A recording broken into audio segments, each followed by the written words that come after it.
Welcome back, everybody. It is an absolutely gorgeous day here in Colorado today. Hope you guys are enjoying yourself. Hope everything's going well. Today, I kind of wanted to go through a whole bunch of random stuff, but I wanted to start by saying, what a time to be alive.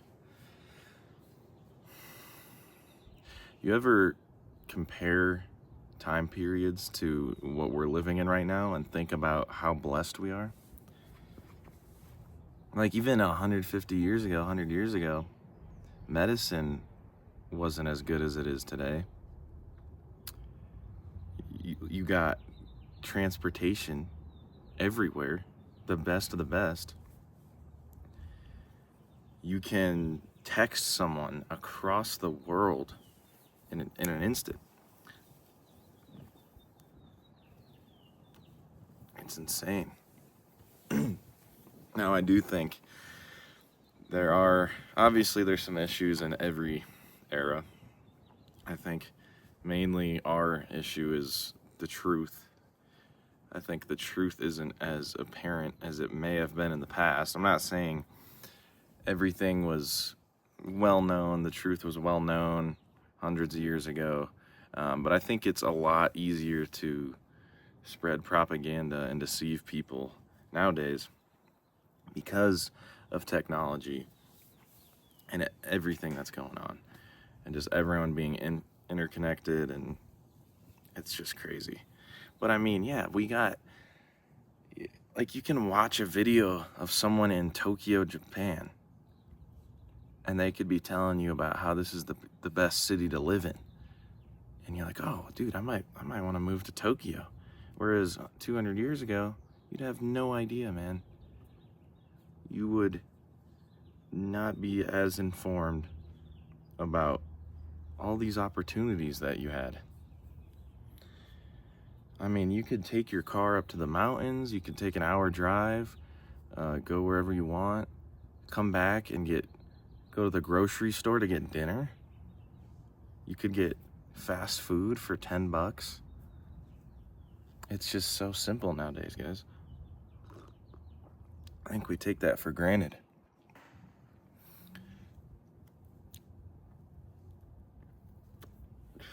We have a lot of, we're no longer just surviving, guys. We're thriving. We're on to the next step, you know. But yeah, I mean, you could go to a football game at a stadium with thousands of people and watch this sport all together. And they've always had entertainment over the years, but nothing to that size. You can sports bet now. You can smoke cigars. You can rip chinos.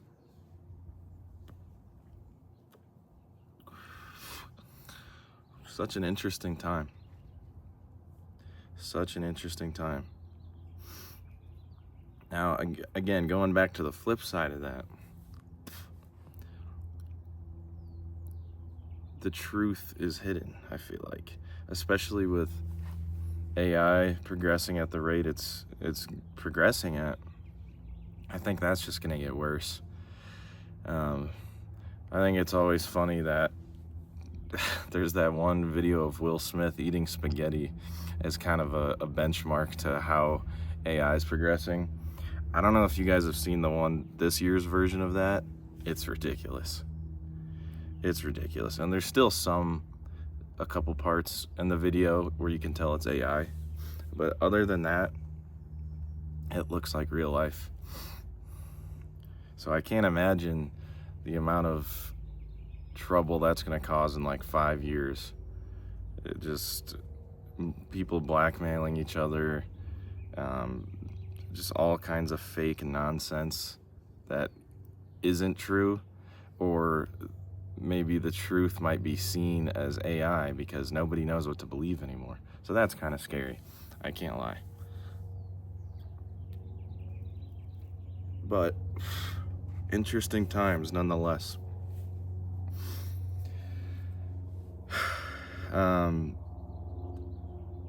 Yeah. I kind of wonder what the next step is in technology as for our phones, and because they're not really changing much, like a couple iPhones ago we went from the button to now swiping to close out apps or go to the home screen, and like, yeah, that's a weird change. That's something to get used to, but you still have a phone in your pocket. You're still scrolling, you're still pressing buttons. And I feel like we're in a time where we're gonna be introduced to a whole different thing. Like, because how much more can you improve the iPhone? I think, unfortunately, Neuralink is gonna be the next step, which I don't want Elon Musk inside my head, so I won't be getting that. I can't believe the guy that first signed up to try it. I wouldn't trust that dude. Like, it was really cool. He could look at a screen and click with his thoughts or something. I don't know how it works. I'm not gonna pretend like I do, but he was just controlling his computer pretty much with his brain, which is super cool, but I wouldn't want to be the test dummy for that. I don't even know what is accessible. Like, can they see your thoughts or your memories? How does that even work? I have no clue. But anyways, my point is, I think that is the next step in how we communicate with each other, which is scary. I mean, having technology implanted into your brain, sounds like there's a lot of issues that are going to come with that. Especially like hackers getting inside your head. It's going to turn into cyberpunk. Maybe we are on track for Cyberpunk 2077.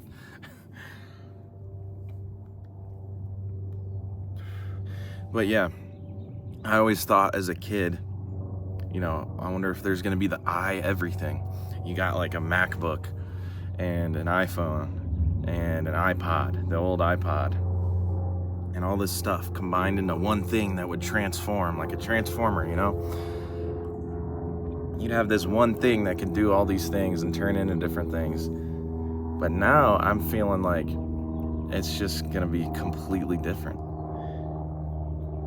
Because why even go through the trouble of having a piece of hardware on you when you can probably, if you can implement technology in your brain, you can think faster, you can do things without much effort. I don't know. Weird times.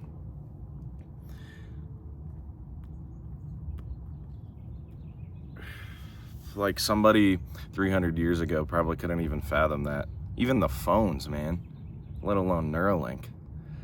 It's just dystopian. I was talking about this yesterday in a short I posted. I was thinking about what I would bring someone in medieval times. Like if I had a time machine and I went back, what would I bring them? And I think I'd go with Four Loko. Actually, that might kill somebody. I don't know about that. Some Zins for sure. And a cheeseburger. That's what I said. Yeah. They'll be like amazed. They'll be amazed. I mean, they're already drinking beer and stuff.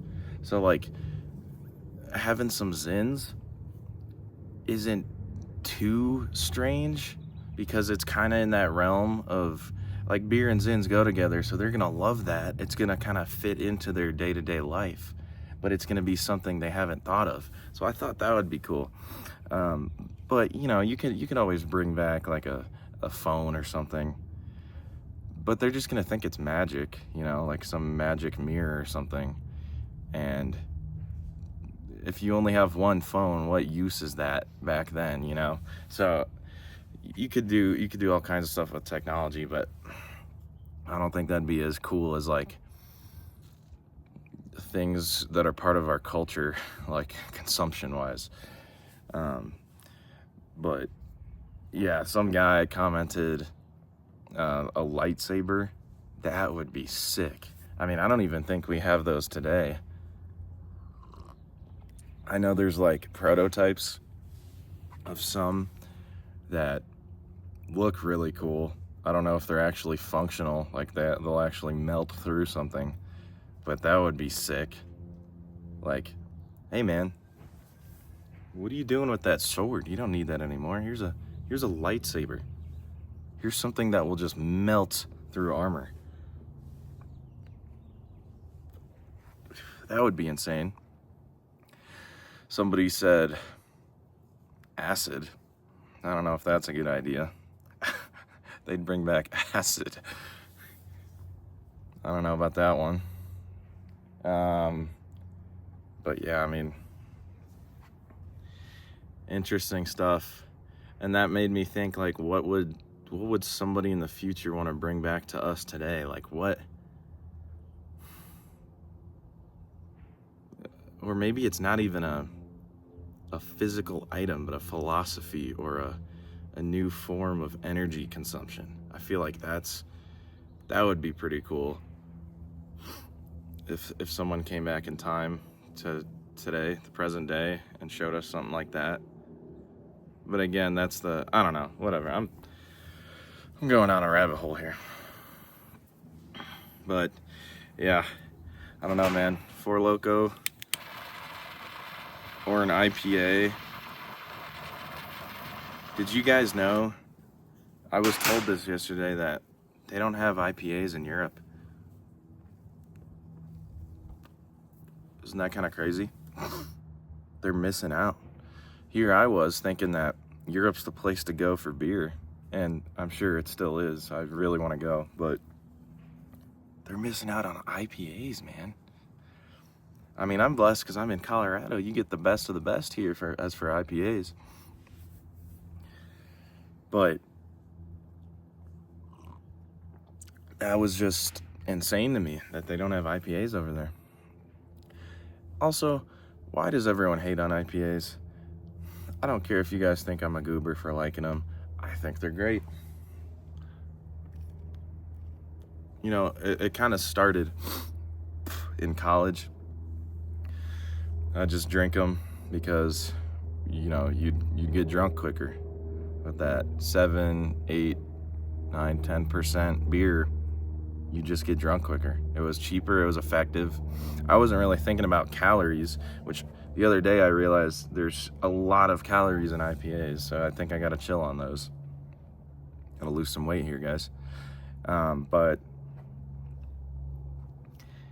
they're good. They're so good. Back in college, it might just be an acquired taste. I don't know if I necessarily just liked it off rip, but nobody likes beer off rip, you know? Like as a kid, if you ever sipped your dad's beer, you're not like, woo, this is good. It's just something you get used to over time. So, for everybody that hates IPAs, I challenge you to go get, if this is even available near you, go get an Avery Brewing IPA pack of 15 beers, or maybe it's 12, but a variety pack that, you know, you could just sample some different IPAs. You don't have to drink gas station IPAs, you know, like everyone's always clowning on me they're like, oh, he's drinking another Goblin Piss IPA. Dude, why would I drink that when I can have my Twisted Tea? God, if you're drinking Twisted Tea past the age of 19, you gotta reevaluate things. It's time to explore our options here, guys. Tweeties, man. Ugh. Anything with any beer, you know, or seltzer, things with sugar or sweet taste, I think is disgusting. What do you guys think? What's your go-to? Because I think sweet drinks are horrible. I'm drinking a dark beer right now, and it's, I don't know, man. The dark stuff's good. Tastes good. It's creamier. It's richer. Goes nice with a good cigar. But yeah, I think people say that IPA love is forced. I think IPA hate is forced. You can't just try one IPA and call it quits, you know, man. Give it some time. While we're on the topic of beers, though, I want to let you guys know something that's on my bucket list. And I think I'm going to have to cross this off soon here. Guinness beers. What do you know about them? What do you know about them? Delicious. Creamy.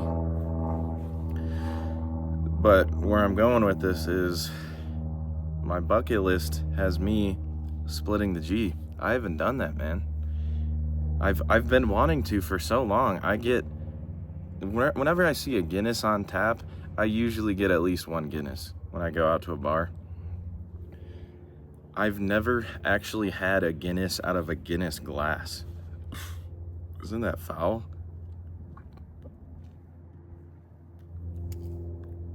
It's like you gotta respect the beverage.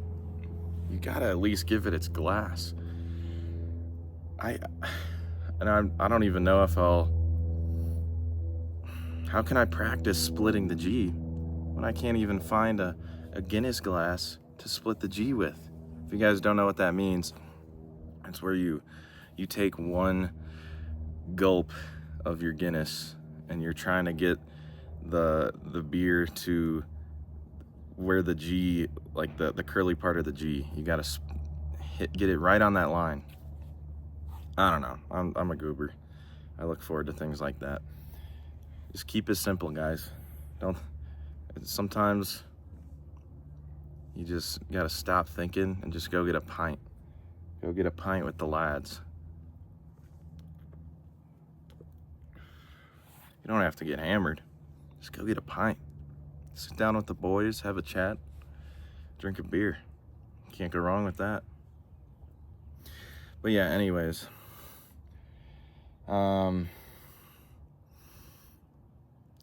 Yeah, I think I want to split the G. But as for more serious bucket list things, I've been thinking about where I want to travel someday.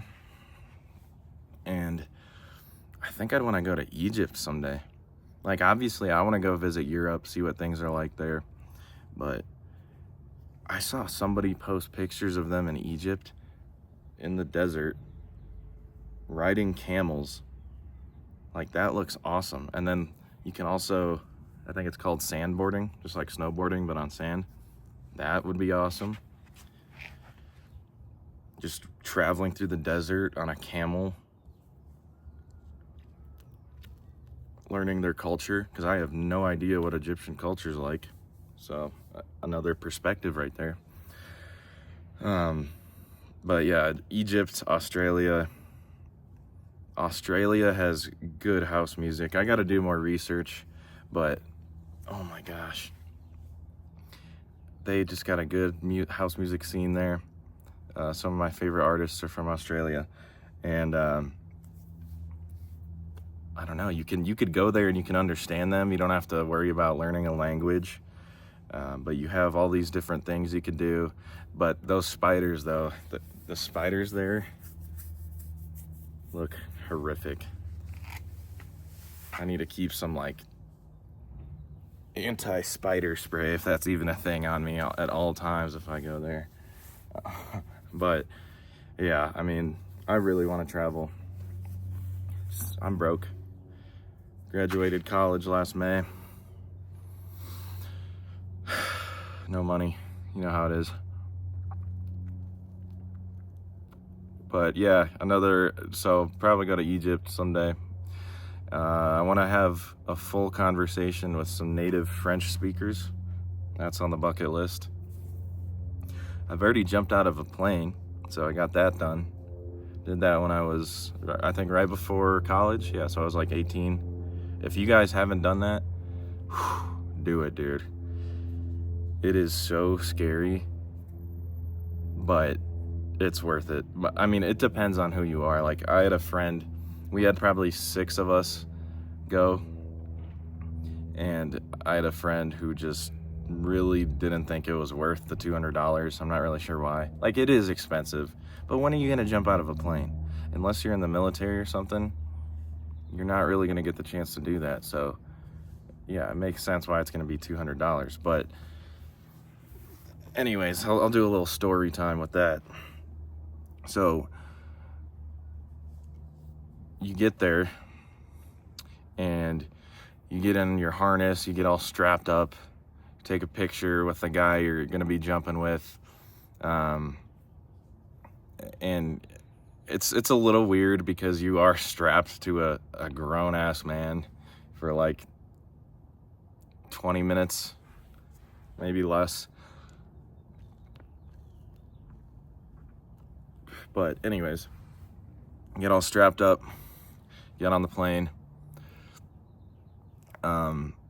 Just a small plane. It's all hollowed out on the inside. There's like this, I don't remember the seating exactly, but I remember there being like, I think it was just 2 benches going down the plane, and you scoot up. Yeah, this is how you do it. You scoot up and you just scoot forward as the people jump out of the plane. But anyways, I was the last person to jump out of that. That was horrifying. So if you're skydiving, I'd recommend going first if you're going with a group of people, unless you want to like scare yourself shitless. But I was in the very back, just seeing all my friends scoot up and just like, you just hear them get sucked out of the plane. You're like, fuck. And you're just slowly scooting up this bench, just getting more and more nervous. But it's such an incredible experience. I remember when it was my turn to go, the guy's telling you, he's on your back, and he's like, all right, we're gonna rock forward 3 times, and then we're gonna jump. So it was like 1, 2, and that feeling, dude, that was priceless. That feeling of no going back. You're just committed. Like, you have to jump. Oh my gosh. I'm look at me. I'm smiling just thinking about it. It's a really cool feeling, and you're just completely weightless for a little bit. It feels so weird. So weird, but it's so cool. But anyways, yeah, so you jump out of the plane. You got this plastic cover that has like a band that goes around your head. So you got this mask pretty much that's just tightly placed around your eyes. And I thought it was funny when I was dropping. I was like, dude, this looks like Warzone. So I'll give Warzone props for making the drop-in part of playing the game accurate. You know, it's realistic, because everything's blurry when you're going down. I don't know, maybe that's not everyone's experience, and I was just doing something wrong, or I had my glasses on wrong, but it's super blurry, and it's just insane, man. I mean, that feeling of just looking around and just seeing open fields, and you could just see everything. You're falling super fast, and then that lasts about a minute and a half.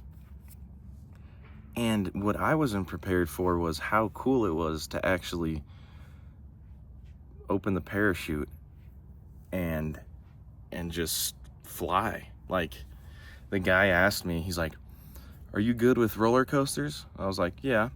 And then he's like, all right.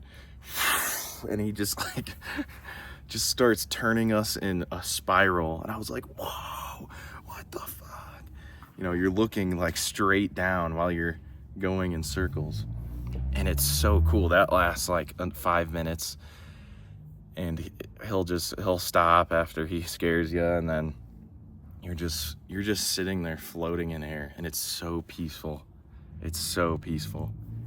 It is so cool. If you guys haven't gone skydiving, add that to the bucket list.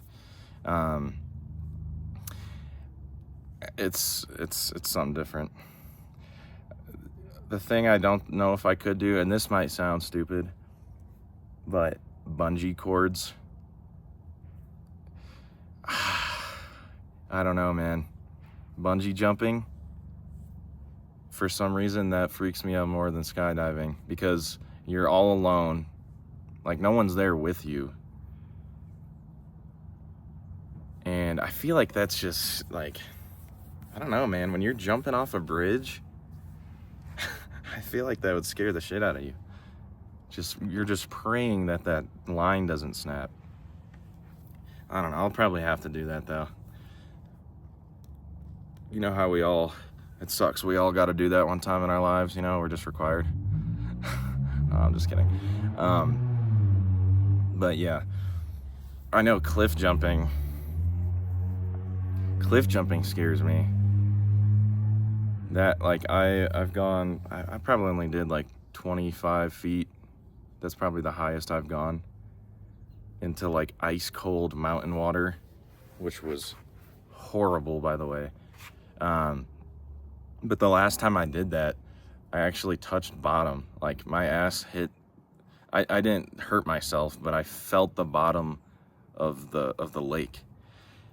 So that was scary, and I couldn't breathe when I came back up for air, because it was so cold. Your body just goes into shock. Again, just depends on where you are. I was just in Colorado, and it was fresh glacier melt, so it was literally just ice cold water. But that's fun. It's just scarier than, actually skydiving's scarier than that, but I don't know. I don't think I'd go higher than 25 feet. But yeah, where would you guys rank those in terms of how scary they are? I feel like for me, it would be bungee jumping, then skydiving, then cliff jumping. And it also depends on, I don't know, there's a bunch of factors. But I think the scariest thing I think you could do in that kind of general category of pushing yourself and kind of getting over your fears is those squirrel suits, dude. Oh, I would love, like, if I knew I was gonna be fine, I'd do that 100%. But I've seen some videos where it goes wrong and someone gets too close to the mountain, they're just gone, man. Lights out.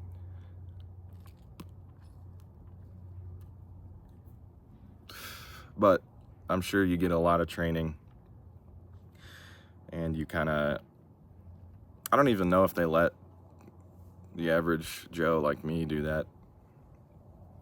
But those wingsuits look so sick. Just literally flying like horizontal. I bet you can't beat that. Anyways, let me know if you finish this video. Let me know what's on your guys' bucket lists. Scary things you've done in the past. Let me know what you think about the state of the world, and if we should be grateful for the time we're in, or if things used to be better. But that's it for today, guys. Hope you have a good one. Peace.